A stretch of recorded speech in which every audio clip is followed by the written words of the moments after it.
All right, what do you say we have a look at a figure that's not quite so common? It's from DC Direct. It's from the story, The Return of Bruce Wayne. If you're not familiar with the story, Bruce Wayne travels back into time, somewhere around 6000 BC. And he ends up traveling back sometime in the 1600s and becomes a Puritan. By the way, DC Direct made a figure for that as well. Very cool looking figure and much more common than this figure here. Then he stops in the 1700s and then eventually the 1880s, where he ponders his trip and gets up in this getup. And this is what we're going to be talking about today. The Cowboy Batman, or Cowboy Bruce Wayne. This is exactly how he appeared in the comic or story. Look at that. So he's got this duster on, as you can see, like a trail duster. Of course, it takes on the persona as a bat cape.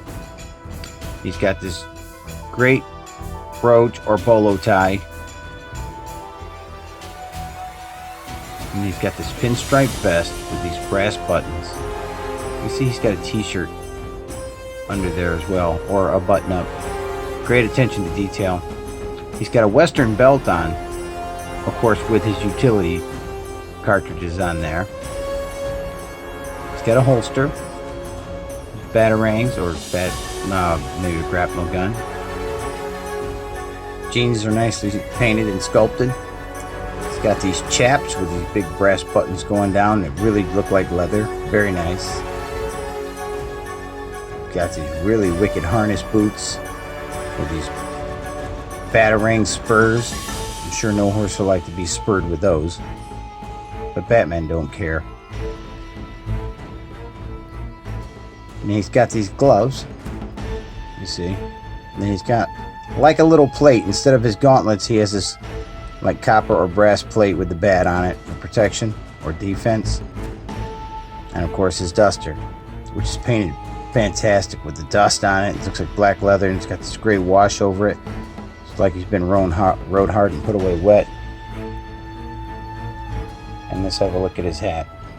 He's got a little bolo tie around the brim of his hat as well.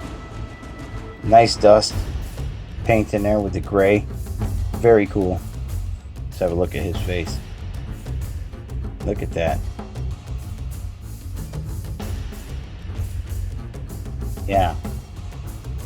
And his whip, it's like a rubber, but they did a really good job of making it look like a leather horse whip.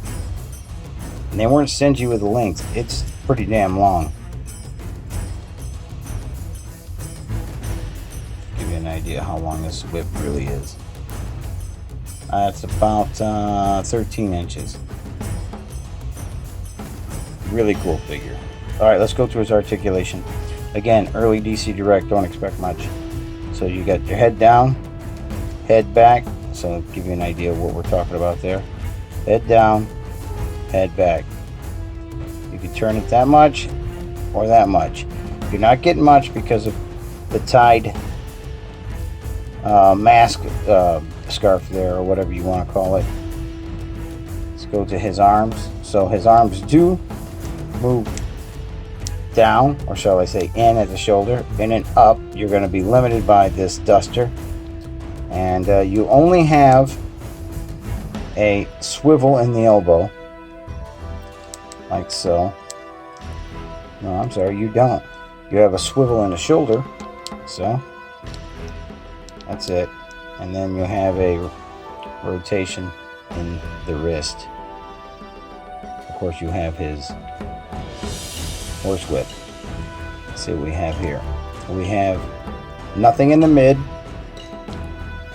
We have movement in the hip here, not much, just like that. And you have a cut right above the knee, and it will move, but with DC Direct figures, again, I warn you, be careful, because these early figures are prone to snapping.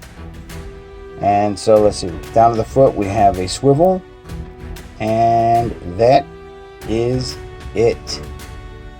But with a figure like this, I don't mind if he just stands static, because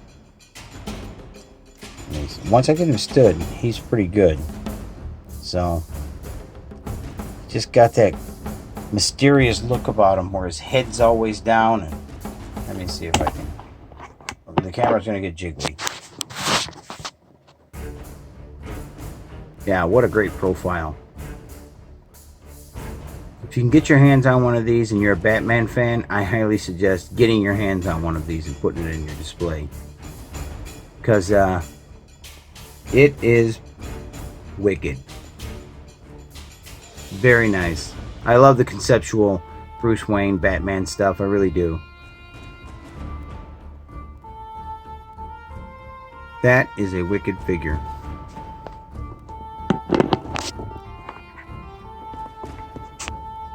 Well, that's been my look at the DC Direct return of Bruce Wayne cowboy figure. That is a pretty nice figure.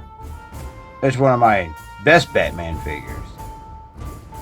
Yeah, so hope you enjoy it. Howlin' Wolf out.